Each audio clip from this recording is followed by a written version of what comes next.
display capture for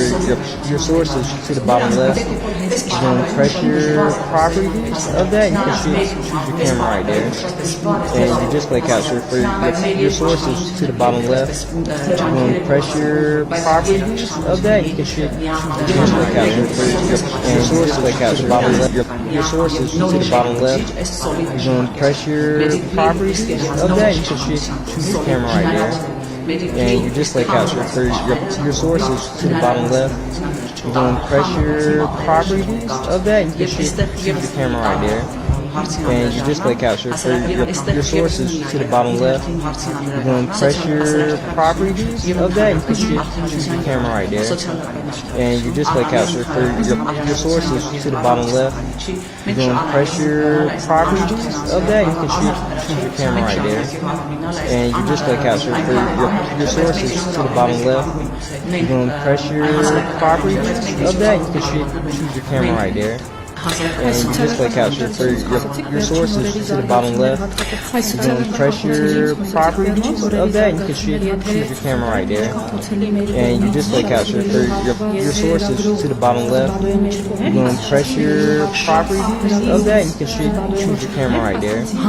And your display capture for your sources to the bottom left. You're going to press your properties of that. You can choose your camera right there. And your display capture for your sources to the bottom left. You're going to press your properties of that. You can choose your camera right there. And your display capture for your sources to the bottom left. You're going to press your properties of that. You can choose your camera right there. And your display capture for your sources to the bottom left. You're going to press your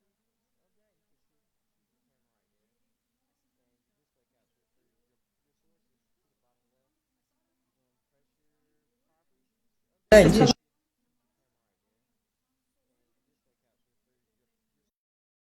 your sources to the bottom left. You're going to press your right there. And your display capture for your sources to the bottom left. You're going to press your properties of that. You can choose your camera right there. And your display capture for your sources to the bottom left. You're going to press your properties of that. You can choose your camera right there. And your display capture for your sources to the bottom left. You're going to press your properties.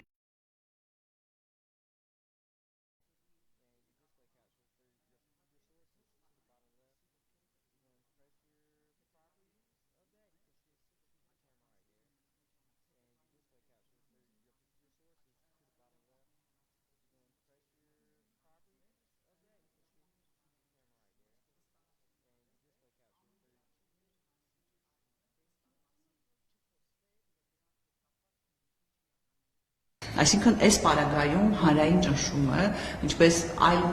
մի քանի դեպքերում կարողացավ ունենալ արդյունք եւ բերեց ըստ էության արդարության սպասումների, որովհետեւ մենք դեռ չգիտենք, թե այնուամենայնիվ քննությունը ինչպես կընթանա եւ դատական process-ը ինչպես տեղի կունենա եւ հաշվի առնելով մեր վստահության պակասը կամ անվստահությունը իրավապահ համակարգի եւ դատական համակարգի նկատմամբ մեզ թույլ է տալիս նույնիսկ կասկածել այդ գործի քննության, առավել եւս որ մի քանի ամսվա ընթացքում որևէ բան չէր կատարվել։ Ինչու է այսպես, եւ ինչ անել, որպեսզի հանրության վստահությունը իրավապահ եւ դատական համակարգի նկատմամբ վերականգնվի կամ բարձրանա։ Առաջին հերթին խնդիրը կայանում է նրանում, որ այսօր մեր իրավապահ համակարգը լցված է պարզապես մեկ անիշահերը պաշտպանելու գործին եւ նրա կամքը եւ նրա ցանկությունները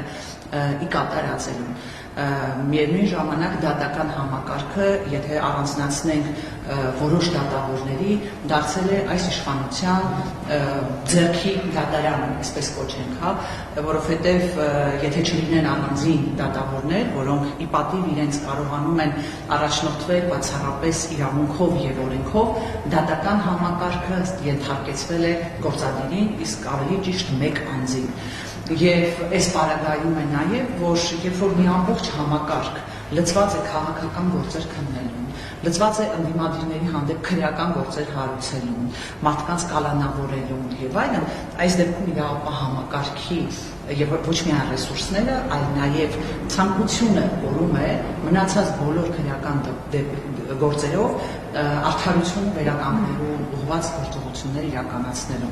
Մի կողմից հասարակ մարդիկ պարզապես զրկված են իրավական պաշտպանությունից, մյուս կողմից իշխանականները օգտվում են բոլոր հնարավորություններից, որ իրենց ընձեռում է իրավապահ եւ դատական համակարգը։ Եվ այո, կարևորագույն խնդիրներից մեկը հենց կայանում է նրանում, որ պետք է երաշխավորել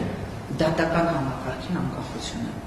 Եթե մարդ իմանա, որ իր խախտված իրավունքների համար նա կարողանալու է գալ հասնել դատարան եւ դատարանի միջոցով վերականգնել իր իրավունքները, այս դեպքում վստահեցնում եմ եւ վերաբերմունքը արդարադատության նկատմամբ եւ դրանից ծագող նաեւ մնացած ոլորտների զարգացումը հնարավոր է լինելու։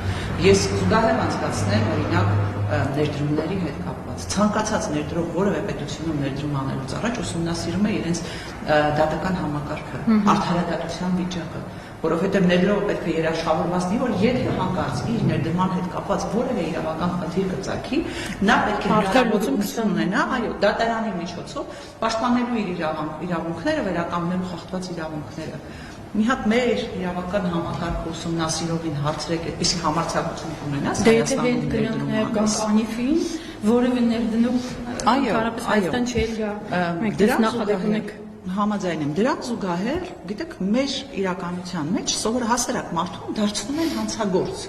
Ինչու եմ ասում դարձնում են հանցագործ, որովհետև այնպիսի իրավական կարգավորումներ են նախատեսել, որ ցանկացած մարդ ցանկացած պահին կարող է հայտնվել մեղադրյալի կարգավիճակում։ Ազատ խոսքի համար մարդուն կարող են վերագրել խուլիգանության հոդված եւ տանել այդ հոդվածով կալանավորել, կամ ամենատարածված եւ վիճակագրությունով իհարկե սարսափելի թվեր հիշեցնող հանգամանքային է, որ օրինակ լիցենզիայից զրկված վարորդական իրավունքի կասեցված կամ զրկված իրավունքով մեքենա վարողներ բոլորին պոտենցիալ հանցագործ են որպես դիտարկում։ Ես իհարկե դեմ եմ այդպիսի խախտումներին։ Ես իհարկե հասկանում եմ, որ եթե վարորդական իրավունքը կասեցվել է, ապա այս դեպքում պարզապես անթույլատրելի է մեքենա վարելը եւ այլն, բայց դու այդ մարդուն դարձնում ես հանցագործ, քրեական հոդվածը կպցնում ես այդ մարդու վրա եւ ասում ես դու հանցագործ ես, գնա դրա համար պատասխանատվության ենթարկվի։ Մեխանիզմները պետք է փոխել, լուծումները պետք է փոխել եւ այս պարագայում չի կարելի բոլորին տեսնելով դիտարկել որպես հանցագործներ։ Հաջորդ կարևոր խնդիրը կալանքը։ Դա պարզապես պատժելու միջոց է դարձել։ Այսինքն, եթե դու մարդուն ուզում ես պատժել, նույնիսկ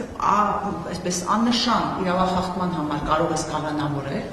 առանց բավարար հիմնավորվածության, առանց բավարար հիմքերի եւ մենք այդպիսի բազմաթիվ կալանավորումներ ենք տեսել, բազմաթիվ ընդդիմադիրներ երկար ժամանակ անցկացրել են քրեակատարողական հիմնարկներում, նույնիսկ սրբազաններին է դա վերաբերել եւ արքեպիսկոպոսներ եւ եպիսկոպոսներ են կալանավորվել։ Դրան զուգահեռ, օրինակ հենց այդ նույն վեդու գործով, երբ ծանր հանցագործություն կատարած երկու բառը չեմ գտնում իրենց նկարագրելու, այո, երկու տականք 2.5 ամիս ազատ շրջում էին վեդու փողոցներով։ Ու շարունակին շփոթ։ Այո, այսինքն այսպիսի երկակի մոտեցումը մի դեպքում կալանքով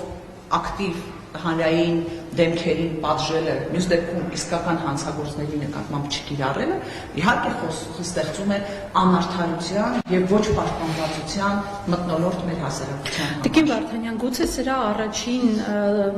զվանոճիկը այն ժամանակ էր, երբ որ Նիկոլ Փաշինյանը դատավորներին անվանեց վնգստացող այս պատի նրա տակ ու դատական համակարգը ըստ արժանվույն դուրս չեկավ նրա դեմ, չպայքարեց իր իսկ անվան մասին, լավ, ես չեմ ասում դատական համակարգը անկախ ու լիարժեք դարձնելու համար, բայց ձեզ վիրավորել էր, ինչու դուք դրան չընդդիմացաք։ Գուցե այդ ժամանակ պետք է հասկանանք, որ մենք գալիս ենք արդեն այս բռնապետության ճանապարհով ու հասնելու ենք մի պահի, երբ նույն այդ դատական համակարգը բոլոր այո սովորական մարդկանց, ովքեր որ նույնիսկ ազատ խոսք արտահայտելու հանդգնություն են ունեցել, իսկապես այսօր ազատ խոսքը հանդգնություն է, բոլորին ասել ձեզ կալանավորելու են, պատժելու են, դատական համակարգը հենց դրա համար է, երևի մենք ժամանակ ենք կորցրել ինչ որ Իրականում խնդիրը սկսվեց հենց այն պահից, երբ Նիկոլ Փաշինյանը կոչ արեց շրջափակել դատարանները, որովհետև դա առաջին ահազանգն էր, որ դատական համակարգի անկախությունը այլևս անթույլատրելի է այս իշխանությունների համար։ Եվ երբ Նիկոլ Փաշինյանի եւ իր թիմակիցների կողմից տեղի էր ունենում դատարանների շրջափակումը եւ ես Ուտելիքը կարող է ավելի համեղ լինել։ Պեպսի։ Հիմա ավելի լավ է։ Ուտելիքդ մի դարձրու սովորական։ Դարձրու ավելի համեղ։ Դարձրու ավելի թարմեցնող։ Ավելի լավ է։ Ուտելիքը համեղ է Պեպսիի հետ։ Դրան հաջորդեց դատավորներին անվանարկելը վնգստացող եւ մենք չտեսանք պատշաճ արձագանք դատավորների կողմից եւ համայնքի կողմից, խոսքը միայն դատավորներին չի վերաբերում, խոսքը այստեղ վերաբերում է ողջ իրավական համայնքին, որովհետեւ այս համայնքն է, որ պետք է հասկանար, որ դատարանի անկախության նկատմամբ ոտնձգությունն է ողջ իրավական համայնքի նկատմամբ։ Հետո տեղի ունեցան փաստաբանների նկատմամբ ոտնձգություններ, կհիշեք, բազմաթիվ ուրեմն գործեր հարուցվեցին, ես հիշում եմ նրանք, ովքեր իշխանությանը քիմքին ոչ ցանկալի որոշում էին կայացնում։ Ես հիշում եմ նաև այսպես հանրային ալիք փորձվեց ստեղծել փաստաբանների նկատմամբ, ովքեր պաշտպանում էին այս իշխանությունների կողմից ապօրինի հետապնդման ենթարկվողներին եւ այլն։ Եվ այս ամեն ինչը իհարկե այսպես քայլ առ քայլ, կաթիլ առ կաթիլ հասցրեց նրան, որ այլևս որևէ մեկ իրավապահ համակարգի նկատմամբ վստահություն չունի, որքան էլ իրենք փորձեն այսպես վիճակագրություններ ցույց տալ, որ իրավապահ համակարգի նկատմամբ վստահությունը աճել է եւ այլն, իրականում մարդկանց հետ շփվելու ժամանակ տեսնում ես հակառակը։ Մարդիկ չեն վստահում իրավապահ համակարգին, չեն վստահում դատական համակարգին, եւ նաեւ դա է պատճառը այս ամբողջ իրավիճակի հանգուցալուծումը բերում է այն մթնոլորտին, որն էլ ծնում է հանցավորություն։ Թեև վերջերս ասեցին, որ հանցավորության նվազում է նկատվել նախորդ ամիսների ընթացքում, բայց դրա հետ զուգահեռ հայտարարվեց, որ աճել է ծանր հանցագործությունները, այսինքն հանցավորության որակական կազմը Հայաստանի Հանրապետությունում փոխվել է։ Մարդիկ ավելի շատ ենթարկվում են ծանր հանցագործությունների եւ դա իսկապես մտածելու տեղիք է տալիս։ Հատկապես այդտեղ ռեմարկա չեմ կարող անել, եթե նույն դատախազը հայտարարում է, որ նման դեպքերը շատ են, այսինքն այդ պաշտոնական տեղեկատվությունը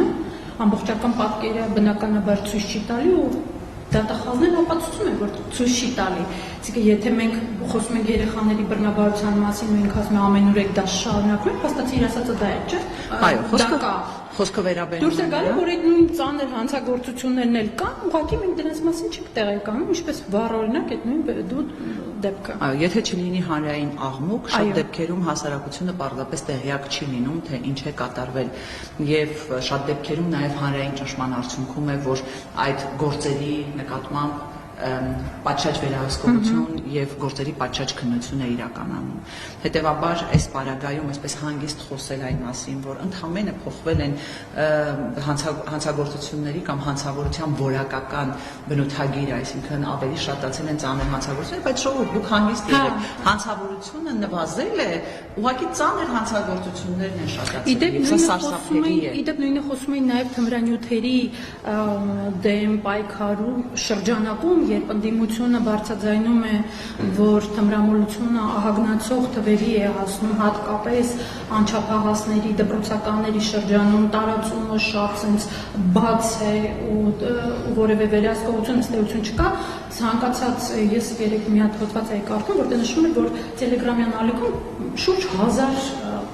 ալիք կա, որտեղ կարելի է թմրանյութը շատ հանգիստ ձեռք բերել։ Հիմա տեսեք, այս նույն իրավապահ համակարգը ամբողջ օրը լծված է ընդդիմադիրների հեռախոսազանգերը կամ հաղորդակցության միջոցները վերահսկելու գործով։ Բայց մի տենց ալիք չեն։ Հիմա այդ է ուզում ասել, այդ իրավապահ մարմինների հիմնական առաքելությունը, որ պետք է լինի հանցագործությունների կանխարգելումը, ինչու չի ուղղվում հենց թմրամիջոցների շրջանառության բացահայտման եւ կանխարգելմանը, որտեղ այս պահին նրանց առջև բոլորովին այլ խնդիր է դրված։ Եվ բոլորովին այլ խնդիրը այսօր հնչեց նաև վարչապետի շուրթերով։ Թույլ չտալ, որ ընդդիմադիր կուսակցությունները հայտնվեն ազգային ժողովում։ Եվ դրա համար հենց իրենք օգտագործում են ողջ իրավապահ համակարգը եւ դրա համար նրանք անելու են անհնարինը օգտագործելով իրենց ռեսուրսները, որպեսզի կրկին հայտնվեն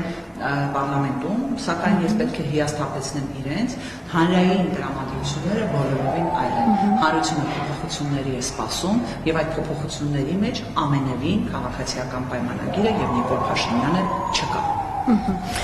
Եվ թերևս վերջին հարցը տամ, ես որպես ՀՀ քաղաքացի, որը մեկ ամսից գնալու է ընտրությունների, ինչու պետք է ընտրեմ Բարգավաճ Հայաստանը։ Ինչ ուղերձ ունեք դուք ինձ, ինչ է փոխվելու իմ կյանքում հունիսի 8-ից, եթե դուք իշխանական փոխություն լինեք։ Ես 3 կարևոր հանգամանք նշեմ, թե ինչու քաղաքացին, այդ թվում նաև դուք պետք է ընտրեք Բարգավաճ Հայաստան կուսակցությանը։ Նախ առաջին հերթին ես նշեցի, որ հանրությունը սպասում է փոփոխությունների։ Խոսեք յուրաքանչյուր քաղաքացու հետ եւ կտեսնեք, որ նա ակնկալում է փոփոխություններ։ Եվ Բարգավաճ Հայաստան կուսակցությունը առաջարկում է հենց այդ փոփոխությունները։ Բարգավաճ Հայաստան կուսակցության ծրագիրը, ինչպես նաեւ հակիրճ 10 քայլերը, որոնք ներկայացված են կուսակցության կողմից, խոսում են այդ փոփոխությունների մասին։ Ընդ որում, այդ ծրագիրը ես այդպես ծրագիրել նույնիսկ չէի կոչի, այն ռազմավարություն է, որը միայն այս ընտրությունների համար չէ մշակված, ռազմավարություն է, որը իրականացնելու պարագայում հնարավոր է լինելու մեր երկիրը տանել զարգացման ճանապարհով։ Եվ դա մեկ օրվա համար կամ միայն նախընտրական փուլի համար գրված ծրագիր չէ։ Ինչպես է գրվել ծրագիրը, եւ նաեւ դա պետք է պատճառ դառնա այս ծրագրին եւ նաեւ Բարգավաճ Հայաստան կուսակցությանը ձայն տալու համար։ Ծրագիրը մշակվել է յուրաքանչյուր քաղաքացու տանը։ Այսպես միգուցե բան է, հա, հնչում, տրիվիալ է հնչում, չեմ ուզում մարդկանց համոզել, որ չէ, մտել ենք մարդը իր ձեռքով ծրագիրը գրել է եւ տվել է մեզ։ Ոչ, յուրաքանչյուր հնարավոր այսպես շրջանակներում կլինի դա գյուղերում, կլինեն տարբեր մասնագիտական խմբերում, քննարկվել է խնդիրները եւ նրանց կողմից ներկայացվող առաջարկները։ Հետո այդ առաջարկները արդեն մասնագիտական խմբի կողմից, մասնագետների եւ գործիչների կողմից վերածվել է ծրագրի։ Հետեւաբար սրանք այն փոփոխություններն են, որ ակնկալում է մեր հասարակությունը։ Երկրորդ կարևոր հանգամանքը Բարգավաճ Հայաստան կուսակցությունը թեև ակնկալում է մեր քաղաքացիներից յուրաքանչյուրը քվեն, սակայն ընտրություններին մասնակցում է ոչ թե մանդատի, այլ արդյունքների համար։ Եվ հենց նաև դա է պատճառը եղել, որ կուսակցությունը, որը քաղաքական հենարանն է այս ծրագրի իրականացման համար, իր դռները բացել է բազմաթիվ գործիչների համար, տարբեր քաղաքական գործիչների, հանրային դեմքերի համար, եւ այս պարագայում հավաքվել է մի թիմ, որը հնարավորություն ունի եւ կարողանալու է կյանքի կոչել այն ծրագիրը, որի մասին քիչ առաջ խոսում եմ։ Եվ ի վերջո ամենակարևոր հանգամանքներից մեկը դա կայանում է նրանում, որ Բարգավաճ Հայաստան կուսակցության առաջնորդը Գագիկ Ծառուկյանը լայն մտածողություն ունենալով եւ հավատալով այդ ծրագրին, հենց ինքն է իր շուրջը հավաքել մարդկանց, ովքեր